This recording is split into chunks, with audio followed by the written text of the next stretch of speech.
다량의 질소가 생육 후반기에 들어가게 되면 과일의 성숙보다는 영양생 작동을 촉진하기 때문에 아무래도 숙기도 늦어지게 되고, 숙기가 늦어지는 만큼 착색도도 떨어지고 경도도 떨어지게 되는 증상을 일으킬 수밖에 없습니다. 안녕하세요, 농사백단입니다.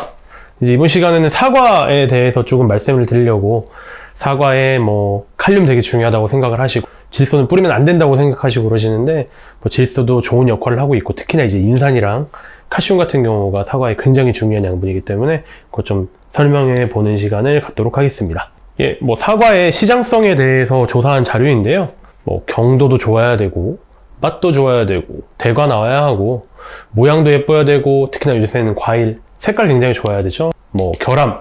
이 결함 같은 경우는 아무래도 좀 이제 표피에 관련된 부분인 것 같아요. 스칼드라든가, 고두병, 비터핏이라든가, 인터널 브렉다운이라든가, 내부가 갈변되는 현상, 외부가 갈변되는 현상 전부 다 이제 시장성을 해치는 행위니까 이런 것들 좀 줄여야 되고, 결국에 그런 걸 어떻게 양분으로 컨트롤 할 수 있나에 대해서 오늘 조금 배워보도록 하겠습니다. 양분의 역할인데요.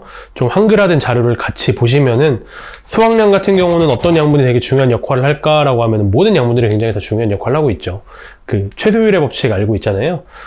비료, 양분의 모든 양분들이 골고루 밸런스를 맞춰서 들어가야지 당연히 수확량도 증가하고 품질도 증가한다 라는 거 다시 한번 강조를 드리고, 좀 중요한 거 과 크기 같은 경우는 다 중요하긴 하지만 칼륨이 굉장히 중요한 역할을 한다 라고 영상을 통해서 많이 언급을 드렸었고, 착과 수에는 인산이 또 굉장히 중요한 역할을 하고 있네요. 과 무게 같은 경우도 모든 양분들이 거의 다 중요한 역할을 하고 있는데, 이제 빨간색을 한번 볼게요. 빨간색은 좀 하락시키는 경향이 있다라는 건데요. 질소 같은 경우는 경도를 하락시킨다고 합니다. 뒤에서 조금 더 자세하게 보도록 하시죠. 고두병 같은 경우는 칼슘이 안 들어가면 고두병이 쉽게 발생한다라고 하고요.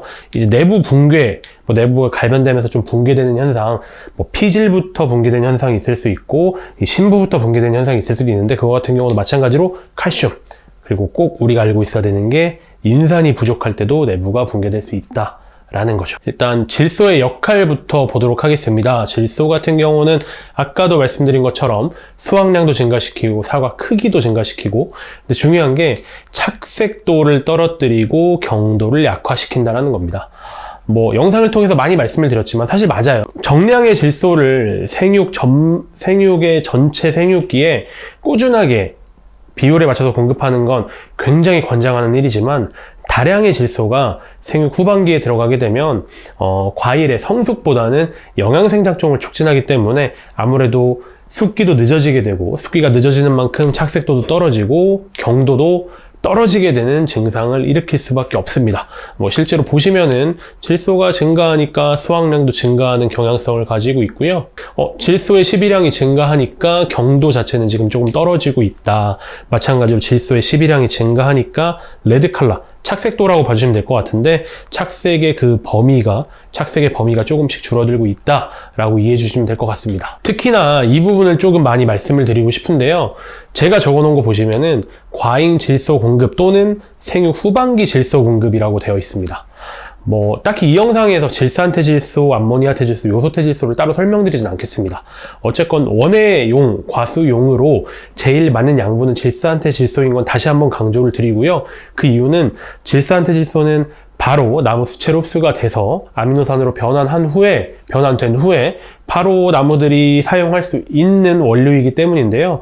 질산태질소를 제외한 다른 형태의 질소들이 과잉 토양에 잔류하게 되면 이 질소는 언제 들어갈지 몰라요.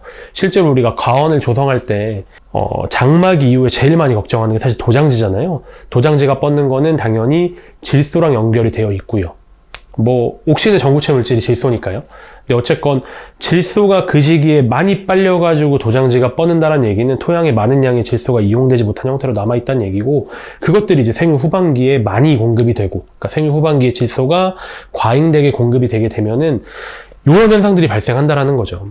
질소 같은 경우는 대가를 생산할 때도 도움이 되지만, 어쨌건 과잉 질소 그리고 성숙기의 질소가 공급되는 것들은 이런 증상을 일으킬 수 있다. 그렇기 때문에 질소는 생육 후반기에는 양을 조금 절감하는 게 맞는 거고 생육 중반기와 전반기에는 필요한 양만큼 공급하는 게 맞는 겁니다. 그러니까 이거 오해하시면 안 되는 게 생육 후반기에 모든 질소를 비절시키자라는 게 아니라 생육 후반기에도 정량의 질소는 필요하지만 그 정량의 질소는 이미 나무 수채에 저장이 되어 있고 토양에도 어느 정도 잔류가 되어 있으니 생육 후반기에는 질소를 조금 줄이는 게 맞는 거고요.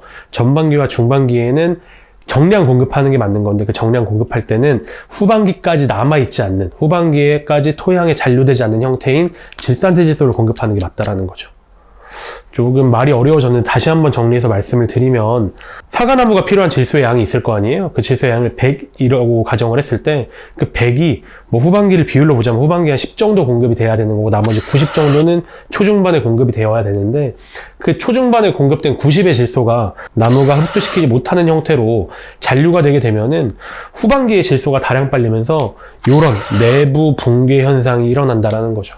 아까도 말씀드렸던 것처럼 성숙기의 질소가 과잉 공급되게 되면 내부 붕괴 현상뿐만 아니라 착색도도 하락하고 경도도 떨어지고 그로 인해서 저장성도 떨어지고 이런 증상들을 막기 위해서는 초중반기에 필요한 질소를 질산태 질소 형태로 다량 공급해야 된다는 거 꼭 기억해 주셨으면 좋겠고요. 질소 공급에 대해서 다시 한번 말씀을 드리자면은 어느 정도 범위 안에서 수확량은 크게 증가하고 있고요. 흔히들 우리가 오해하는 게 질소를 공급하게 되면 당도가 떨어진다라고 말씀을 드리는데 정확하게 당도가 아니라 총 한 원당의 양은 질소랑 거의 비례하는 양상을 띠고 있습니다. 질소는 후기에만 안 들어가면 되는 거지 초기 중기에는 들어가야지 당도에도 영향을 끼친다. 당도라는 게 결국에 당인데요. 당에는 당연히 질소가 포함이 되어야 하고요. 저장성이나 경도 자체는 질소가 들어가면 당연히 떨어지는 건 맞습니다. 마찬가지로 착색도 질소가 많이 들어가면 많이 들을수록 떨어지는 게 맞다. 이런 그래프를 보시고선 우리가 이해해야 되는 건 초기, 중기에 질소를 넣어야 하는데 그 질소가 후기까지 땅에 남지 않는 형태인 질산체 질소로 공급이 되어야 되는구나를 이해하고 넘어가시면 되겠습니다. 질소에 대해서는 확실하게 이해를 하셨을 거라고 생각해요. 질소는 굉장히 도움이 많이 되는 영양 성분입니다. 하지만 그 영양 성분이 후기에는 경도도 떨어뜨리고 성숙도도 떨어뜨리고 당도도 떨어뜨리고 어쨌건 상품성을 좀 저해할 우려가 있으니 후기의 질소는 줄이셔야 되고 후기까지 질소가 토양에 잔류되지 않는 형태인 질산태 질소가 초기, 중기에 투입돼야 된다. 네, 이번 영상은 여기까지입니다. 감사합니다.